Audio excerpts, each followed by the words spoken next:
ഇത് ഒരു പുസ്തകമാണ്. This is a book. അതൊരു പൂച്ചയാണ്. It is a cat. ഇന്ന് ചൂടാണ്. It is hot today. അവൾ എൻ്റെ സഹോദരിയാണ്. She is my sister. അവൻ ഒരു എഞ്ചിനീയർ ആണ്. He is an engineer. ഇത് എൻ്റെ വീടാണ്. This is my house. മഴ പെയ്യുന്നു. It is raining.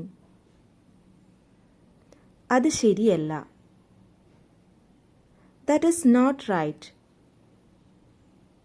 പഠിക്കാൻ സമയമായി. It is time to study. കുഞ്ഞ് ഉറങ്ങുകയാണ്. The baby is sleeping. പുസ്തകം മേശപ്പുറത്തുണ്ട്. The book is on the table. അത് എൻ്റെ ഉത്തരവാദിത്തമാണ്. It is my responsibility. അവൾ എൻ്റെ അയൽവാസിയാണ്. She is my neighbor. അവൻ വളരെ ബുദ്ധിമാനാണ്. He is very intelligent.